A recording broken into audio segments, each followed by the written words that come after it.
So when he converted the optical frame into the digital frame, he unleashed something extraordinary.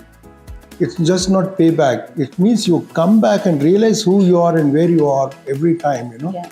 You come back and learn again. That's what. But it's important, provided also that you are constantly open to criticism, that you know that it is never enough, I think young people should think they have a purpose in life, that they have a set of capabilities, and they should choose the capabilities that they want to invest time and effort in.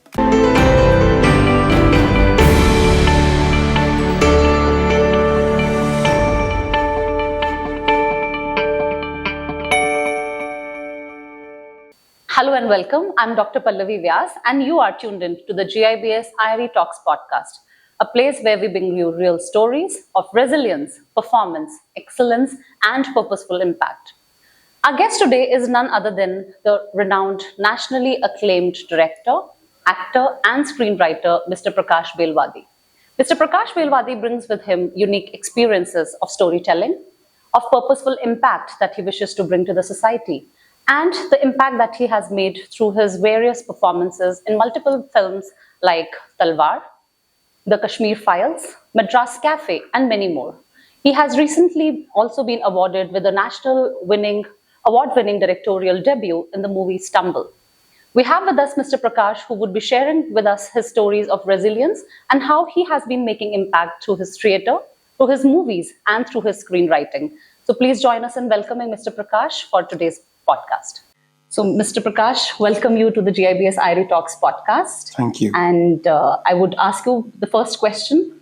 How did your journey in theatre begin, and how is it that you became the actor? So when you decided to become an actor for the first time, how was it that your journey began, if you could share with us? I've told this story many times before. My father met my mother when he went to do makeup. He was already working at Kirloskar's as a draftsman, but his hobby was doing theatre, so he knew how to do makeup. So he would get called to many college productions, almost everything that was done in Bangalore those days. He would be one of the key persons to do makeup. He just did it as a hobby. So it was my mother's college, and second, what is now 12th grade. She was playing a male character because those days didn't allow boys and girls to mix on stage and do. It had to be either an all girls or all boys thing. And he went to do makeup because she was playing the male character. And he tried to draw a mustache with a pencil, and she said, "No, I want the real thing. I want hair to be stuck." And he was young, she was very young, so I believe he said, for some people it'll start growing if you do that. Then I believe she kind of thought and said, I never intend to marry, so it doesn't matter. And I think he kind of fell for her that moment, and he kind of pursued her. And in 3 or 4 years, he eventually married her. All right. So our house that my father built in 1966 in Jayanagar, my brother still lives there. That house was called Green Room because of that. Oh, wow. So you can say I grew up in theatre.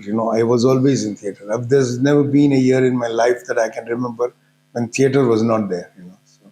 Yeah, so that's how your journey. So even before you were born, it was already curated. It was there, that's what is going to happen eventually. Yeah. Wonderful, wonderful. So during this entire journey, you've come a long way in your, acting, in theatre, television that you do.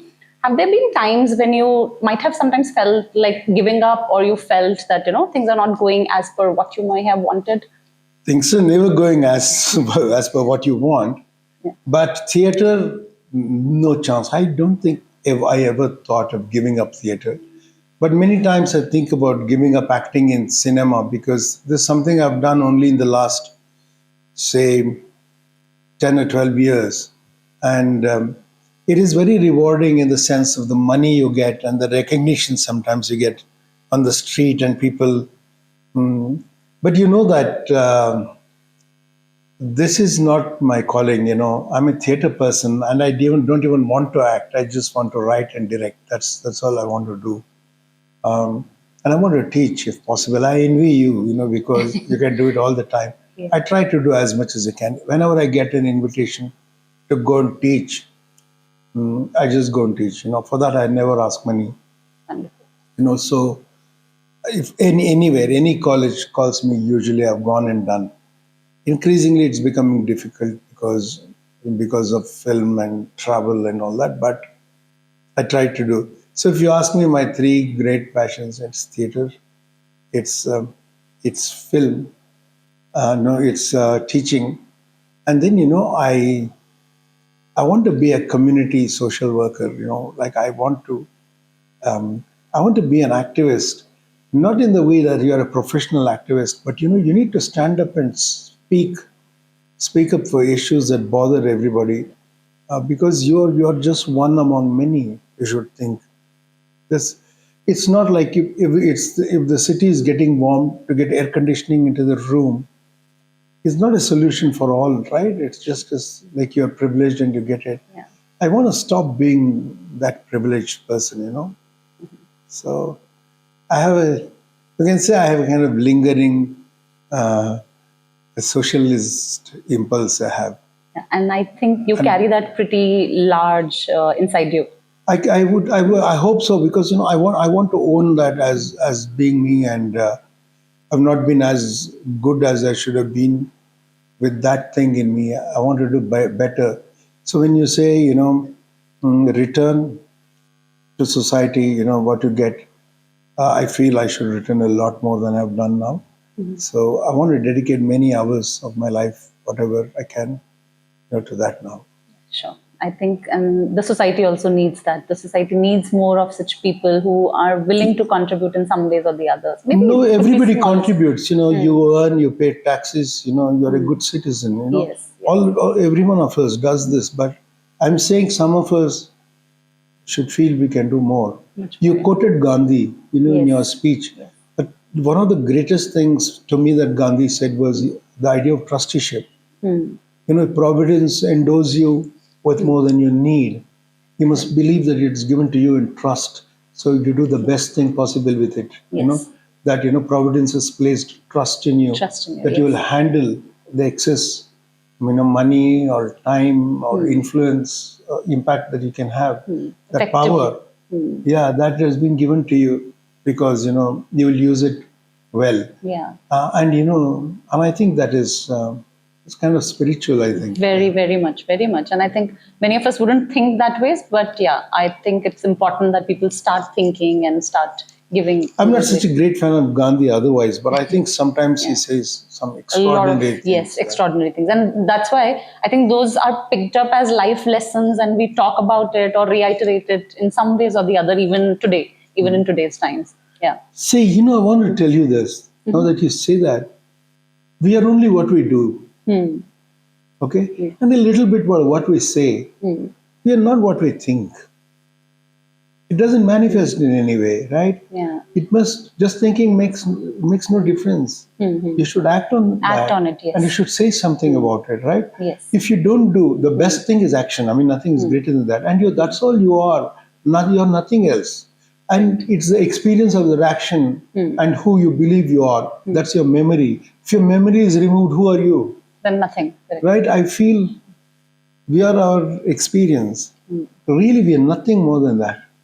Yeah, agree. Yeah. So, since you talk about existence and what we do and how we do, how did Stumble come into life and what is it that makes it special?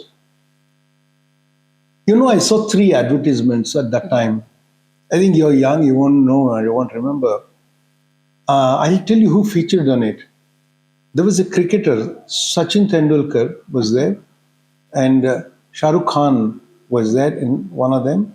And then maybe at that time he had just burst upon the scene. I think Hrithik Roshan was there. I'm not sure, but I'm saying the top stars of the time were there in an ad called Home Trade. Okay. The hoarding had their faces, Okay. and there was Home Trade. Okay, just like nobody knew what the hell it was. Okay, at that time. So it was. Look, I'm kind of generally well informed. I just couldn't figure out what it was. And that time in Bangalore city, every street was full of .com holdings. There was something .com on the other. Okay. Yeah. And this was like that, hometrade.com. It was, I think, I'm not sure. Okay. It was, I think, Something on those lines. yeah, I think home trade anyway it was. And I thought there are so many of these companies coming up. What do they do? You can't make out. There was a full page ad in on the front page of Times of India. In the entire front page was some, I don't want to name the company. People know it now. Okay, that ad. What were they doing? We don't know. They claimed everything. There were several portals they will do. You can do everything like that. It was, and I said, people will lose money with this. Because, I knew many completely middle class people, beginning to invest in sudden IPOs and, because like say in Bangalore, Infosys, people who had bought a few shares in Infosys suddenly became millionaires kind of thing. So everybody began to invest in these things, their life savings. And I thought, what will happen? And believe it or not, while I was writing the film, then we shot the film, and the time we got released, all these companies had collapsed.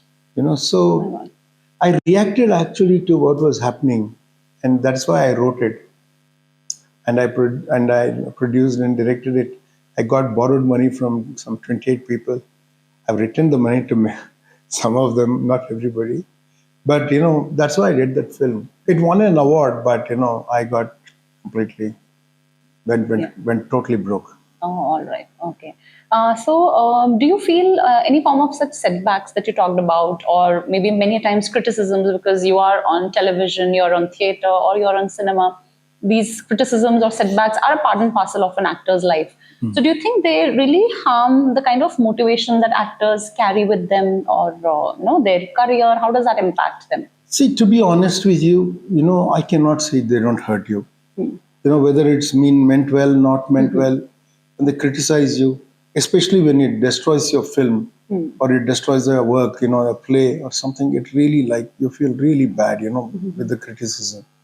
And, but see, okay, tomorrow is another day and you get up and you start again. There's nothing else you can do. People who do what is a safe job, they get up in the morning and they go, and how, I don't know, it's increasingly not as safe as it used to be. Yeah. But you go and you may feel depressed every day, but you get up in the morning and go. Actually, it's a little better for us because it's an entire project. It's a lot of fun doing the project, and when it finishes, it doesn't do so well. So you can mope, sulk for a couple of weeks. If some people are resilient and they can have quick recovery, some people can't. But you come back and then you do. Bounce back. Akshay Kumar ji, he quoted after he had a series of flops. I read an interview where he says, that, Bachchan ji told him, Amitabh Bachchan told him, whatever happens, don't stop making films. See, that's what I mean, because when Amitabh Bachchan says it, imagine the twists and turns of his life. Correct. It makes a difference. So you got to believe in what you're doing, and sometimes the criticism is very valid, and even if it hurts you, and even if it is rude, you look at it and take heed and see if you can be better. Better than that. Correct. So I think it's in a way important as well. We do make mistakes. Yes, I'll make speeches sometimes. As I told you, when I say something wrong, and people just do something abusive, then I cannot talk. Because. Then it seems to me that this is not about that. They have some something other else, thing. Yeah. But if I'm given a chance, I'll say, I'm sorry, I made a mistake there. Yeah. Okay.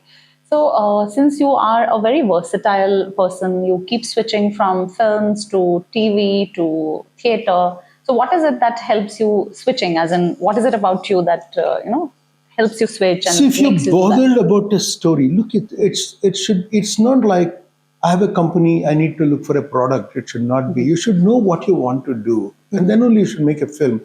I just get totally annoyed with directors who say, I'm looking for a story. Why?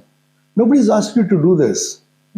Leave the people alone. If you don't have anything to say, why do you want to do this? Right?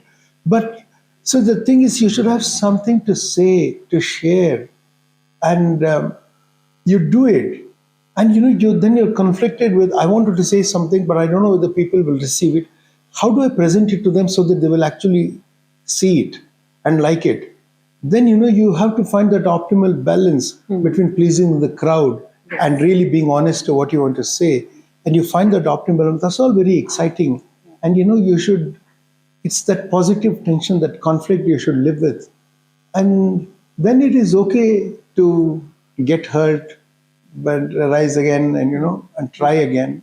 Yeah, and Yeah, maybe switch from one role to the other. And you do that, because that's what you do during a day, right? You're a commuter in the morning, you're an employee somewhere Correct. during the day. Yes. You go to a hotel, you're a customer. Yes. Go to a shop, you're a customer. You go home, maybe you're a mother. Yeah, correct. So basically, like, we're all playing roles always. Absolutely. So, in fact, in the morning while we were conversing, we were talking about change and we were talking about how things have been rapidly evolving. So, even in the world of, let's say, theater or cinema, how do you think, the changes that are so rapidly happening, how do you stay relevant and what do you do to make sure that, with the content changing so fast? We were talking about how the movies were earlier and how they have transcended and how the OTT platforms bringing so much of different kind of a content. So how do you ensure that you stay relevant to the requirement of the industry? Sometimes it's very hard for some people. Yeah. See, because in the between, say, 2004 and 2010, the entire film, no, even before 2004 to 2006, in a matter of just 2 years, no, later, 2000, say, it began in 2004, and the big change happened by 2012. Okay, in those 10 years, ever since he made Attack of the Clones, George Lucas, he started this this idea of digital projection and or distribution. So when he converted the optical frame into the digital frame, he unleashed something extraordinary. And many of the old, say, cinematographers, for instance, whom we call director of photography now, they said digital is low class, it can't match the chemical thing. It's a little bit kind of afflicted by nostalgia, because even that is a technology. There's a technology. Chemical film is a technology. Yes. But it's also refused to adapt, but just washed out in a couple of years. They're just not there at all. So all the equipment that was there for optical, cinema, just all gone. Just all gone. Went one shot. It went. So I'm saying, so many people lose their jobs. Projectionists of the old style will lose their jobs. Sure. So many people suffer. When sync sound came, like, there used to be equipment to, record some called Nagara, where you put 24 frames per second, used to come. Suddenly everything went out with sync sound, because you got the sound on location. Okay. So what I say is, but for some people it got better. OTT gives you, say, or an OTT thing, maybe like 10 episodes, say 40 minutes each. It's 400 minutes of screen time. So actors can get longer screen time. They can get better trajectories to do that story. They get a character graph. There can be different things. They can show a range of acting in that. They get more time to look and stare, to take pauses, to say longer dialogue. Screenwriters have a ball with it, because OTT has been so great for them. Yeah. And for actors who are doing, for a nonsense type of commercial film, which may be very successful, a brilliant actor may have a very marginal role. Say, take Manoj Vajpayee, for instance, or say Pankaj Tripathi. They're great actors, or Shreya Dhanwantri.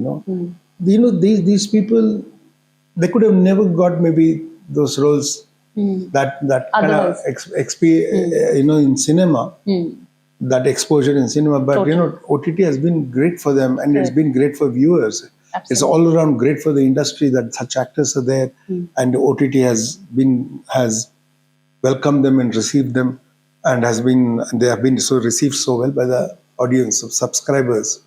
So look, sometimes good happens to some people, but if you, like you said, it's technology.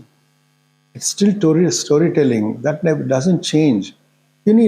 If it's a small, if it's a closer frame, don't be moving your hand there because you're not. It's not seen. Adjust to this. Adjust to that, yeah. It's just that's what I mean by return. It's not just not payback. It means you come back and realize who you are and where you are every time. Yeah. You come back and learn again, so you can be better. You can contribute better when you return. Yeah. Makes a lot of sense. Yeah. So you just talked about storytelling, and I've heard you speak, and I know you're a very good storyteller. So what do you think about storytelling? Is it just an art, or there is much more to storytelling? As in, how do you see that? In a story, there's an end. Okay, you actually need to figure out the beginning. And the beginning can be anywhere. Usually, it is better to begin with a character who will move the story forward.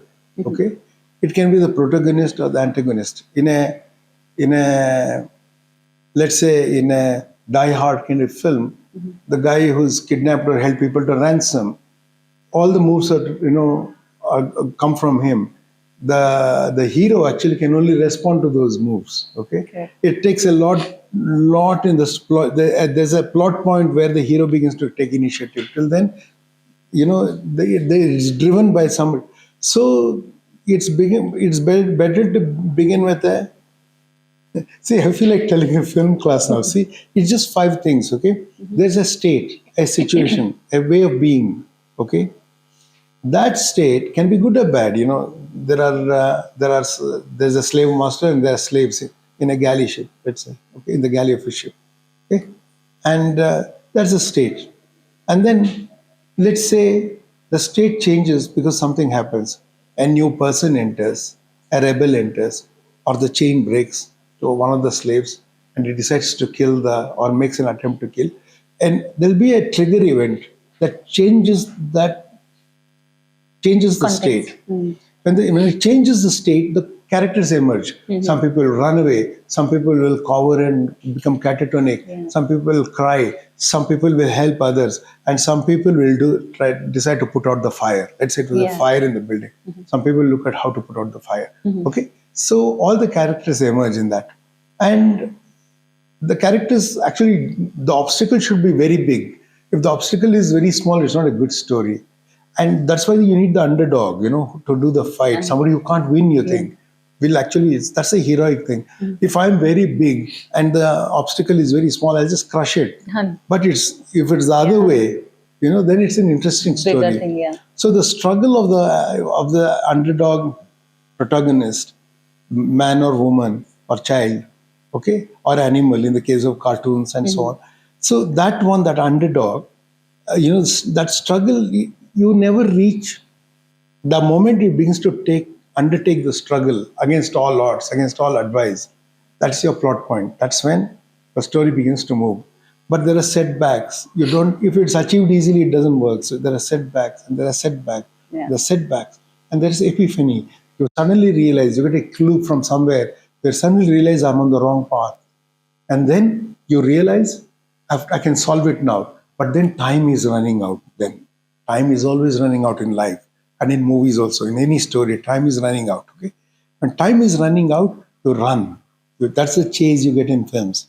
You run. Okay, and just in the nick of time, you either solve it or you don't.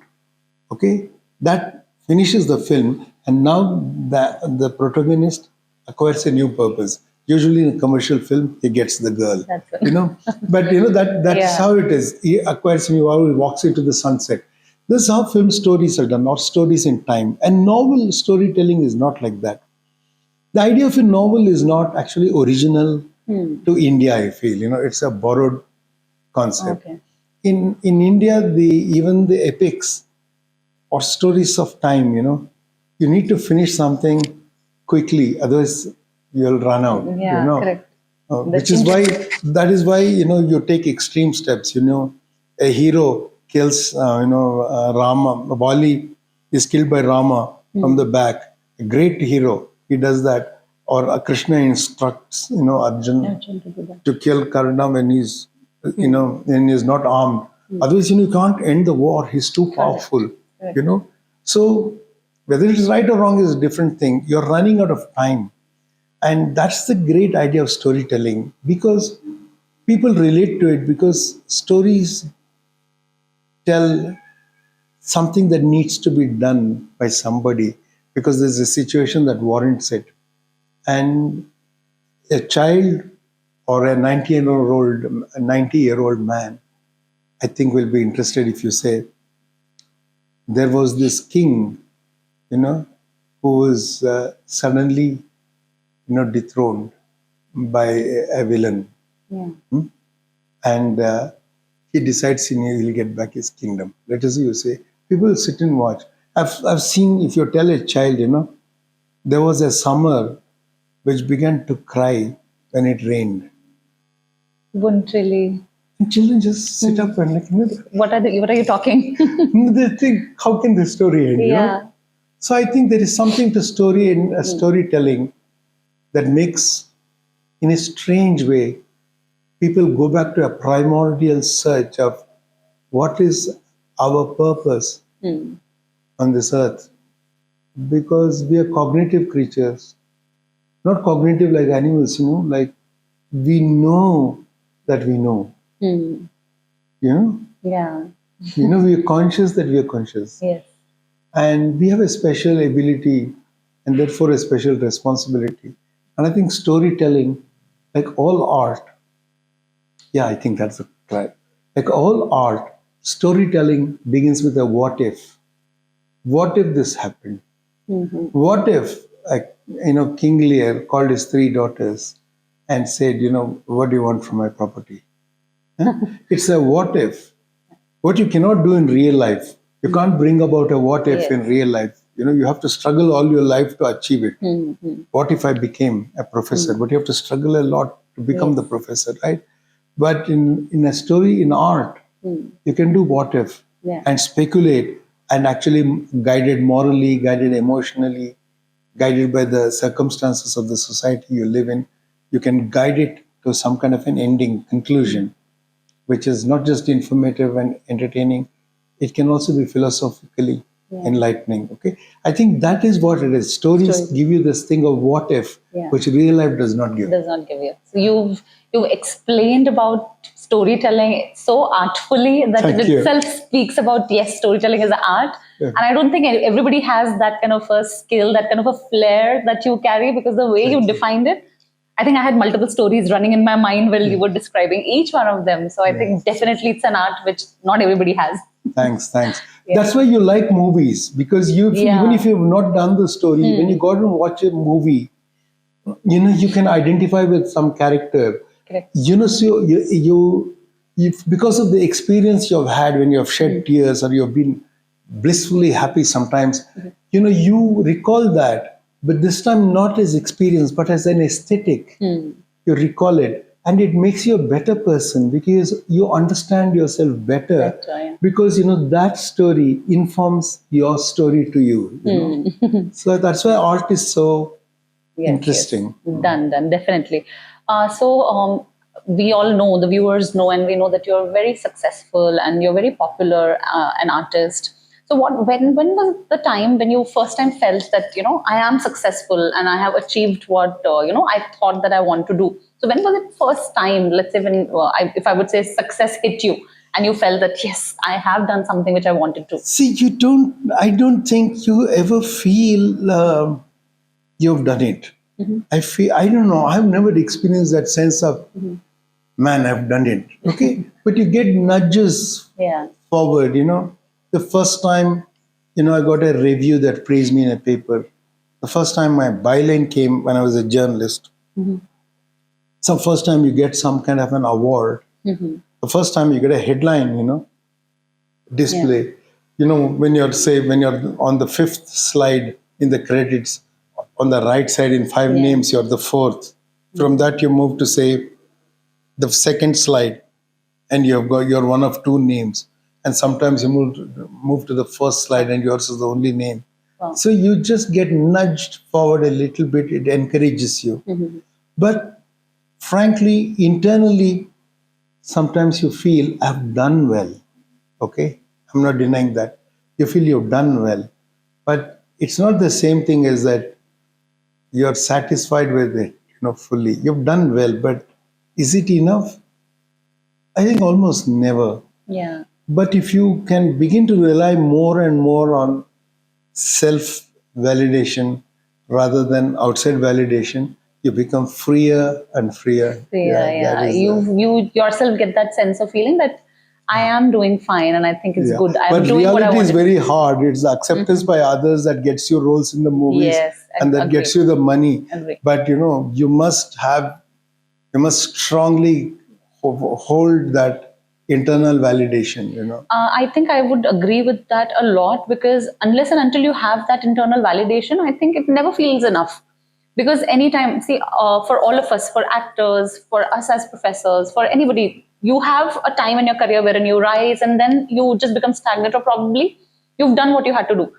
You may not be receiving that external validation, but I think that that feeling of satisfaction and that feeling that yes, I am relevant and I've done, or I am still doing what I'm doing even though others may not be observing, I think that Absolutely, it happens. Pallaviji, that is really important. That's what. But it's important, provided also that you are constantly open to criticism, that you know that it is never enough. Neti, neti. We say Yeah. in the Upanishads, no? Right? So it's never enough. Not this, not this. I can be better. You should keep feeling.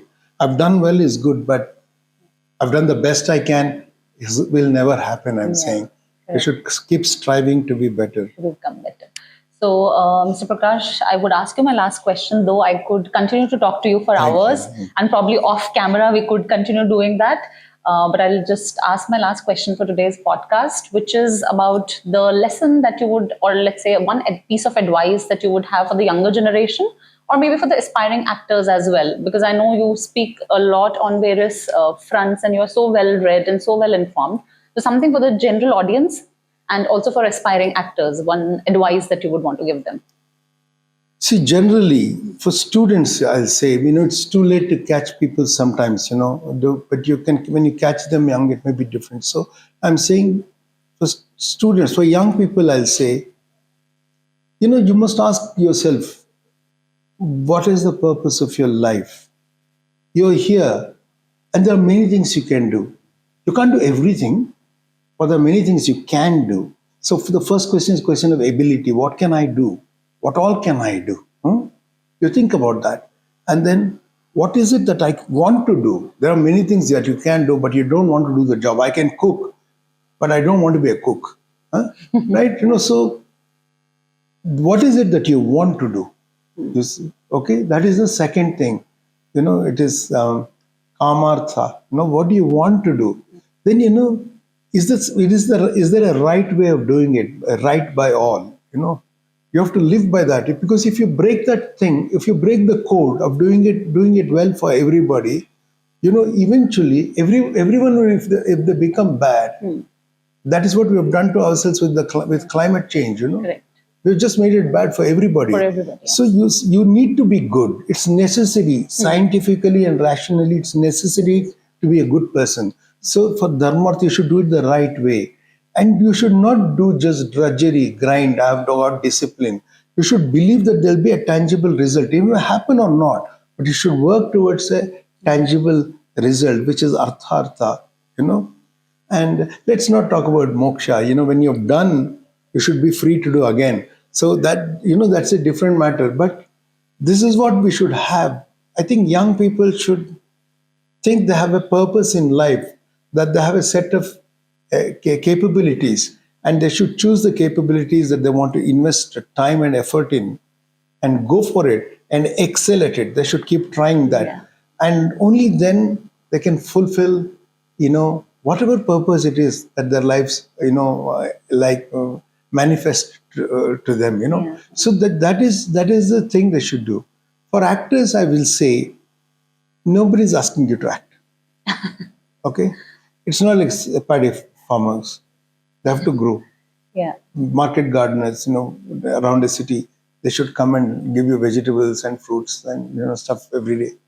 Like the utilities, the electricity services provider, your internet services provider, they're all required. Okay, nobody's asking. If you don't act, nobody's going to come and complain. Yeah. If the electricity supply shuts down, they'll come on the street to strike. If you don't act, maybe some of your fans will cry. Nobody, they'll not do anything about it. You do it of your own volition. Some of you can make money out of it, make a living out of it. Most will not be able to. 1 in a million can make a living out of choosing acting as a career, in my opinion. Everybody wants to act, but only 1 in a million. Almost everybody wants to act. So I'm saying those who don't get money from acting, those who get money from acting, fundamentally, they should do it because they like to do it. Okay. Two, if they like to do it, they should train to do it. Okay. Three, if they don't train to do it, if they like to do it, if they want to do it for the birthday party or college function and all that, this advice doesn't apply to them. Do whatever you like. Okay. But for the other two, whether you do it for a hobby or you do it professionally, basically you should like what you're doing and should try to do as well as you can. Okay, if there's a story to tell, you should tell that story of yours as well as you can. Remember, an actor represents a character. It is not you. It should not be like movie stars, who try to carry the same postures that they carry in a movie. In real life, if somebody else just shouts at them, they just fall down, I think, Yeah. They can't beat up everybody. But sometimes they behave like that. You should not. You should know, like Rajinikanth, when you're acting and when you're in real life, you should be completely aware of that difference. Yeah, yeah. So I feel when you're acting, you're wearing a persona, like Correct. you yourself said, and you should be able to shed the persona. Once you're out of it. In theater, we do that. We come to the front of the audience and say, "I was not that." All Okay, right, we yeah, do makes that. sense. In cinema, we don't do that. Don't do that. So they can build temples for these actors, Yeah. It's false. It's not true.